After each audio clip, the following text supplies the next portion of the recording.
Ja, het is een ding, hè, die vlaggen. Nu gaan bij 6 meter, maar hij wordt wat geer. We hebben deze al heel lang. En nou, krek Marcel gaat er stikken. Want die vlaggen die man wel in top.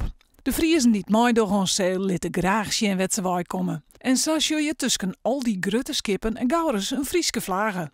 Want er zijn aardig wat Friezen. Ja, zeker, zeker. Wij bij Friesland heeft zelf een grote vloot ik met deze skippen. En ik van de tallships die normaal op zee varen, daar ben ik een soort Friezen bij. Ja, wij zijn goed voor het worden. Juist een soort Friese vlagjes. Voor de Zwarte Valk uit Makkum is het de tweede keer dat ze mooi door ons zeel.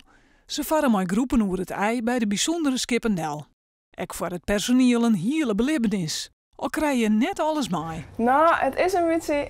normaal steen ik dus boppen. En als ik nou wat jij, dan denk ik, oh, een boppenzin. Misschien kan ik dan even een berenburgje brengen of zo, en dan zie ik even niet. De skippen die actief binnen op zeel komen van oeral hoe de vraat. Een belangrijk pad komt uit Friesland. Er zijn wel meer van dit soort evenementen, maar toch is Zeel Amsterdam redelijk uniek. Wij doen natuurlijk de hele Simmer tallships races. Dus overal in Noord-Europa ben zulke maritieme events, maar nergens is het zo groot als op zeel. En dit is het enige event op zwiert wetter. En daardoor wordt het extra druk. Nou, al die lietse skipjes en hier komt echt iedereen te zien.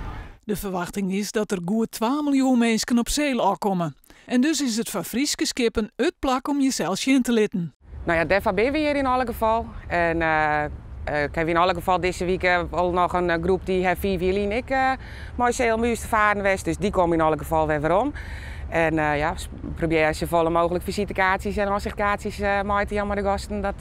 Dat ze nog eens ondersteunen, dat ze van de familie uit nog eens wat te vieren hebben. Als het echt meer klandizie opsmiet, dat moet de komende tijd blijken aan.